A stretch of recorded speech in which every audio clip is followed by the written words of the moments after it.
Good morning friends. अगर आप सरकारी नौकरी पाने के लिए कंपटीशन की तैयारी कर रहे हैं तो आपको जीएस हर हाल में पढ़ना होगा। जीएस पढ़ने के लिए सबसे अच्छी किताब लूसेंट को माना जाता है और मैंने लूसेंट से ही 20 क्वेश्चन का एक सेट तैयार किया है जिसका नाम रखा है T20 महासंग्राम। आपको इन सभी प्रश्नों को ध्यान से पढ़ना है और उसका जवाब देना है और मुझे कमेंट करके ज़रूर बताइएगा कि आपने 20 प्रश्नों में कितने का सही जवाब दिया है।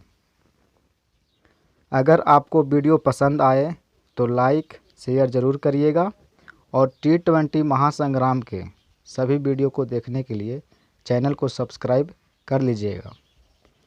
तो आइए प्रश्न को हम शुरू करते हैं। पहला प्रश्न है, ऐसा कौन सा वेद है जो गद्य और पद्य दोनों में लिखा हुआ है? ऑप्शन आपके सामने ये है, ऋग्वेद, यजुर्वेद, सामवेद, अथर्ववेद। आपको 5 सेकंड का समय दिया जा रहा है, सोच करके सही जवाब बताइए। इसका सही आंसर हो ऑप्शन बी, यजुर्वेद। अगला प्रश्न देखिए। अगला प्रश्न आपके मोबाइल स्क्रीन पर ये रहा। कहता है इसमें कि सामवेद पढ़ने वाले को क्या कहलाते हैं? सामवेद पढ़ने वाले क्या कहलाते हैं? ऑप्शन है ए में उदरातु, बी सदातु, सी कोई नहीं। इसका सही ऑप्शन क्या है?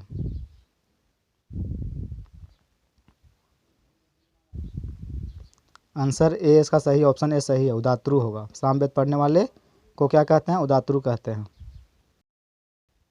तीसरा प्रश्न देखिए। तीसरा प्रश्न आपके सामने ये रहा। कहता है कि किस वेद को भारतीय संगीत का जनक कहा जाता है? ऑप्शन ए में ऋग्वेद है, बी यजुर्वेद, सी में सामवेद और डी में अथर्ववेद।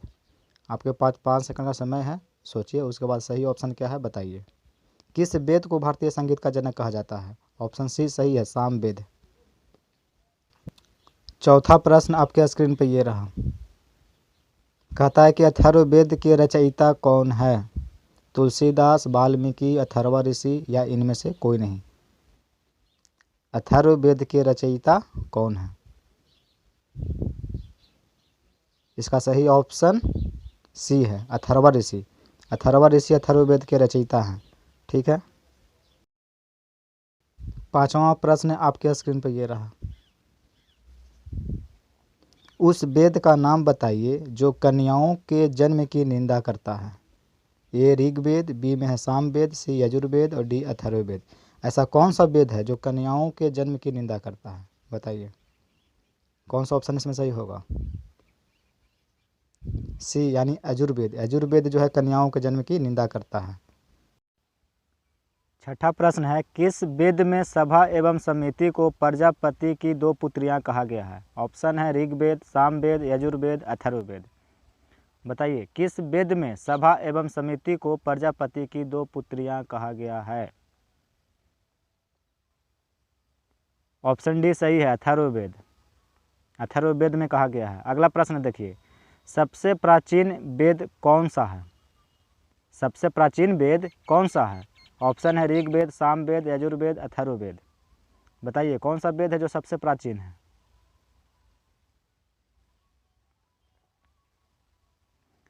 ऑप्शन ए सही है, ऋग्वेद। ऋग्वेद सबसे प्राचीन वेद है। अगला प्रश्न देखिए। विष्णु पुराण किस वंश से संबंधित है? 9वां है मत्स्य पुराण किस वंश से संबंधित है और 10वां है वायु पुराण किस वंश से संबंधित है?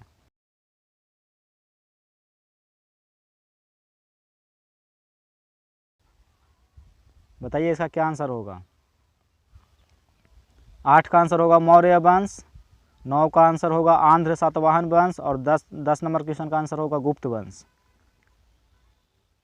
अगला क्वेश्चन देखिए। कहता है कि वेदों को भली भांति समझने के लिए कितने वेदांगों की रचना हुई है? ऑप्शन है 4, 5, 6, 7। बताइए क्या इसका आंसर होगा। वेदों को भली भांति समझने के लिए कितने वेदांगों की रचना हुई है? ऑप्शन सी सही है, 6 वेदांगों की रचना हुई है। और वो वेदांगों जो है कौन कौन से हैं से देख लीजिए। आपको स्क्रीन पर ये रहा।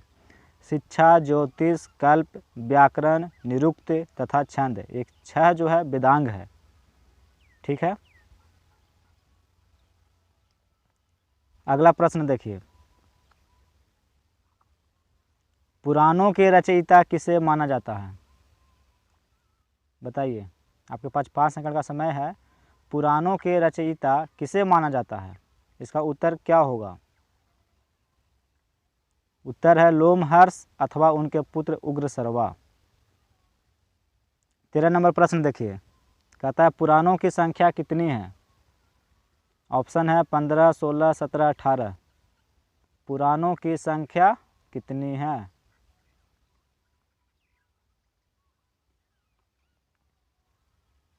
Option D 18। पुराणों की संख्या कितना है? 18 है। अगला प्रश्न देखिए, सबसे प्राचीन एवं प्रामाणिक पुराण कौन सा है? ऑप्शन है विष्णु पुराण, वायु पुराण, मत्स्य पुराण, इनमें से कोई नहीं। सबसे प्राचीन एवं प्रामाणिक पुराण कौन सा है? ऑप्शन सी मत्स्य पुराण। मत्स्य पुराण सबसे प्राचीन एवं प्रामाणिक पुराण है। अगला प्रश्न देखिए, स्मृति ग्रंथों में सबसे प्राचीन एवं प्रामाणिक किसे मानी जाती है? बताइए, स्मृति ग्रंथों में सबसे प्राचीन एवं प्रामाणिक किसे मानी जाती है? उत्तर है मनुस्मृति।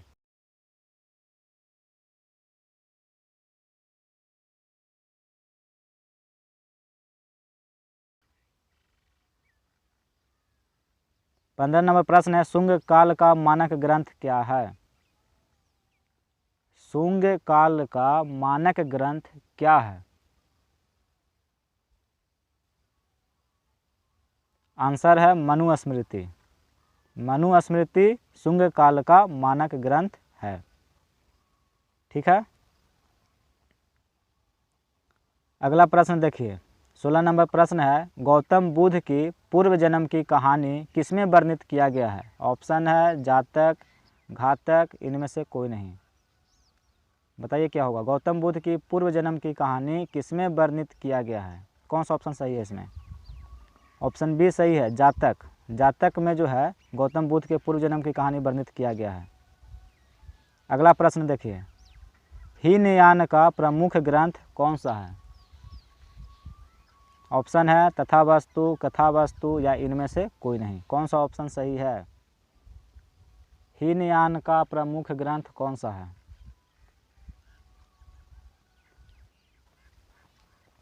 ऑप्शन बी सही है, कथावस्तु। कथावस्तु हीनयान का प्रमुख ग्रंथ है। अगला प्रश्न देखिए, कथावस्तु में किसके जीवन चरित्र के बारे में लिखा हुआ है? ऑप्शन है गौतम बुद्ध, महावीर, या इनमें से कोई नहीं।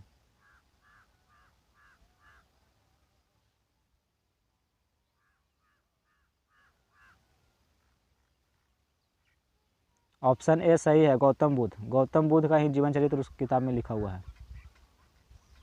अगला प्रश्न देखिए, जैन साहित्य को क्या कहा जाता है?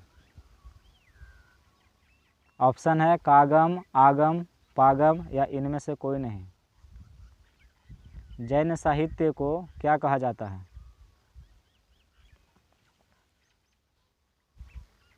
ऑप्शन बी सही है, आगम। जैन साहित्य को आगम कहा जाता है। 20वां प्रश्न है, जैन धर्म का प्रारंभिक इतिहास किससे ज्ञात होता है? ऑप्शन है हेल्थ सूत्र, कल्प सूत्र, अल्प सूत्र, या इनमें से कोई नहीं। 5 सेकंड का समय है।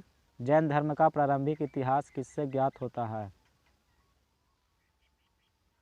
ऑप्शन बी सही है, कल्प सूत्र। कल्प सूत्र से ही जैन धर्म का इतिहास ज्ञात होता है।